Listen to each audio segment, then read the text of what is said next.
सलमान खान की battle of Galwan, हमारे जवानों के बलिदान का अपमान, ऐसी फिल्म को मैं किसी भी कीमत पर रिलीज नहीं होने दूंगा।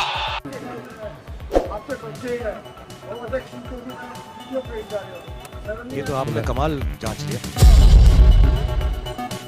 जब ये सब नहीं होगा मेरे साथ, सोचो जरा, दिल को मजबूत कर लो, क्योंकि जो कहानी अब सामने आने वाली है वो ना तो किसी फिल्म की प्रमोशन है और ना ही कोई मामूली गॉसिप।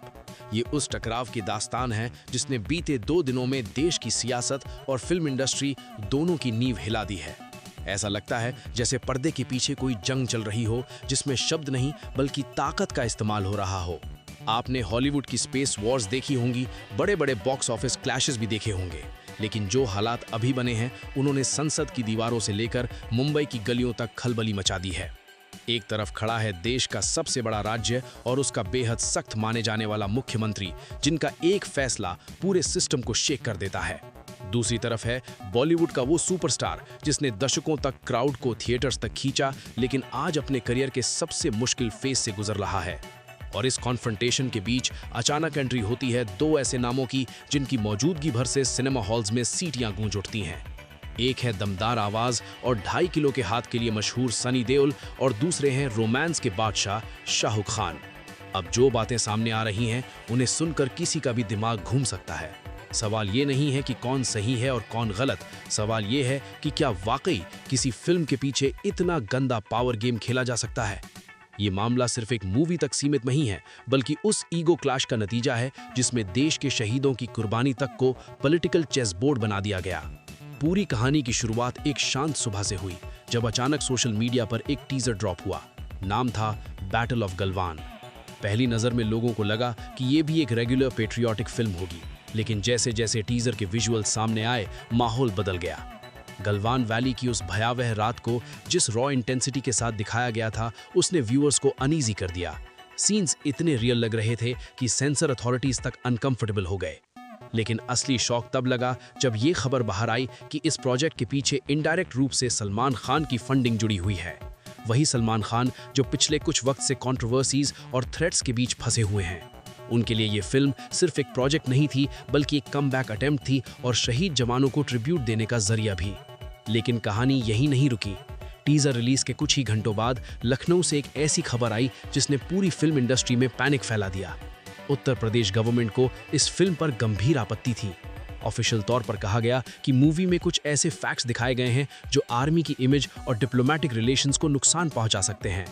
पर अंदर की खबर कुछ और ही इशारा कर रही थी। पॉलिटिकल कॉरिडोर्स में ये चर्चा तेज थी कि असली निशाना फिल्म नहीं बल्कि सलमान खान खुद हैं। जिस तरह से हाल के महीनों में उन पर दबाव बढ़ता जा रहा था, प्रपोज्ड बैन को उसी चेन का हिस्सा माना जा रहा था। सत्ता के करीब मौजूद लोगों को ये मंजूर नहीं था कि एक विवादों में घिरा सुपरस्टार नेशनलिज्म के नाम पर इतने बड़े राज्य में बिजनेस करे। एटमॉस्फेयर जहरीला हो गया। सोशल मीडिया 2 कैंप्स में बंट गया। एक तरफ बॉयकॉट कॉल्स चलने लगी तो दूसरी तरफ सलमान के फैंस खुलकर सपोर्ट में उतर आए। प्रोड्यूसर्स के लिए ये नाइटमेयर सिचुएशन थी, क्योंकि यूपी जैसे स्टेट में बैन का मतलब था करोड़ों का नुकसान। इंडस्ट्री में डर का सन्नाटा छा गया। कोई भी खुलकर सलमान के पक्ष में बोलने को तैयार नहीं था। सबको सत्ता के गुस्से का अंदेशा था। ऐसा लगने लगा कि ये फिल्म शायद कभी थिएटर्स तक पहुंच ही नहीं पाएगी और सलमान खान का करियर एक और अंधे मोड़ पर आकर रुक जाएगा। यहीं पर एक अनकंफर्टेबल सवाल खड़ा होता है, क्या किसी कलाकार की पर्सनल इमेज के कारण देश के शहीदों पर बनी कहानी को दबा देना सही है? जब हर तरफ चुप्पी थी, जब बड़े स्टूडियोज ने डिस्टेंस बना ली थी, तभी एक आवाज गूंजी जिसने पूरे नैरेटिव को पलट कर रख दिया। ये आवाज थी सनी देओल की। वही सनी देओल जिन्हें अक्सर हार्डकोर पेट्रियट और रूलिंग आइडियोलॉजी के करीब माना जाता है। सबको उम्मीद थी कि वो सरकार के स्टैंड का समर्थन करेंगे, लेकिन जो हुआ उसने सबको हैरान कर दिया।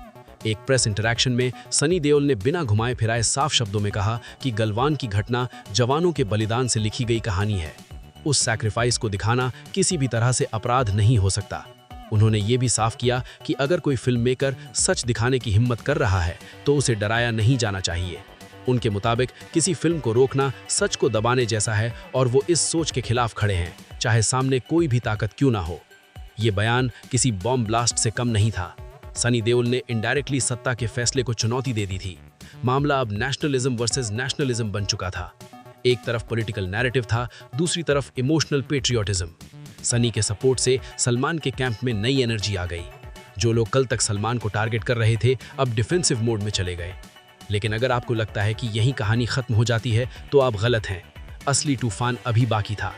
सनी देओल की बातों की गूंज अभी थमी भी नहीं थी कि मुंबई से एक और बड़ा नाम सामने आया, शाहरुख खान। SRK आमतौर पर सेंसिटिव पॉलिटिकल मैटर्स पर डिस्टेंस बनाए रखते हैं, लेकिन इस बार मामला उनके दोस्त सलमान खान का था और मुद्दा देश के जवानों से जुड़ा हुआ था। उन्होंने कोई लंबा पोस्ट नहीं लिखा, ना ही किसी ड्रामेटिक बयान का सहारा लिया, सिर्फ एक शॉर्ट वीडियो मैसेज जारी किया। उनका टोन शांत था, लेकिन वर्ड्स में गहरी फर्मनेस थी। शाहरुख खान ने कहा कि ब्रेवरी सिर्फ बॉर्डर्स पर नहीं, सिनेमा में भी चाहिए होती है। जो काम हमारे सोल्जर्स ने किया उसे स्क्रीन पर दिखाना हमारी जिम्मेदारी है।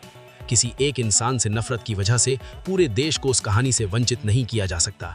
उन्होंने साफ कहा कि सलमान उनका भाई है और अगर आर्ट को चेन्स में बांधने की कोशिश हुई तो वो चुप नहीं बैठेंगे। इस बयान के बाद सिचुएशन पूरी तरह बदल गई। अब ये लड़ाई किसी एक एक्टर और सरकार के बीच नहीं रही, ये बन चुकी थी power versus unity of cinema. Yogi government के लिए ये बेहद ट्रिकी मोमेंट था। अगर बैन लगाया जाता तो सनी देओल और शाहरुख जैसे हैवीवेट से सीधी टक्कर होती, और अगर कदम पीछे खींचे जाते तो उसे पॉलिटिकल कमजोरी माना जाता। खबरें आ रही हैं कि लखनऊ में हाई लेवल मीटिंग्स शुरू हो चुकी हैं। फिल्म के कंटेंट की फ्रेश जांच की तैयारी चल रही है। सेंसर प्रेशर बढ़ाया जा सकता है ताकि मूवी का कोर मैसेज डाइल्यूट हो जाए। दूसरी तरफ शाहरुख और सनी की लीगल टीम्स भी अलर्ट मोड में है। अगर फिल्म को रोका गया तो मामला कोर्ट तक जाएगा और ये देश का सबसे बड़ा सिनेमैटिक लीगल बैटल बन सकता है। अब सबकी नजरें सिर्फ एक सवाल पर टिकी हैं, अगला कदम क्या होगा? क्या सत्ता पीछे हटेगी या ये जंग किसी ऐसे अंजाम तक पहुंचेगी जहां किसी का करियर हमेशा के लिए दांव पर लग जाएगा? जो कुछ भी सामने आ रहा है वो नॉर्मल नहीं है। ये बॉलीवुड का वो डार्क साइड है जो रेयरली पब्लिक में आता है। हमारे पास कुछ ऐसे सेंसिटिव इनपुट्स हैं जो इस बैन कंट्रोवर्सी की असली वजह को उजागर कर सकते हैं, लेकिन फिलहाल वो डिटेल्स शेयर करना मुमकिन नहीं है। अगले वीडियो में हम उस सच से पर्दा उठाएंगे जिसे छुपाने के लिए पूरा सिस्टम हरकत में है। अगर आपने अगला हिस्सा मिस कर दिया तो समझिए इस पूरी कहानी का क्लाइमैक्स मिस कर दिया। इसलिए अभी चैनल को सब्सक्राइब करें, नोटिफिकेशन बेल को प्रेस करें और इस लड़ाई में हमारे साथ खड़े रहें। ये सिर्फ उनकी लड़ाई नहीं है, ये हमारी भी लड़ाई है। मुलाकात होगी अगले वीडियो में एक और बड़े खुलासे के साथ। जय हिंद।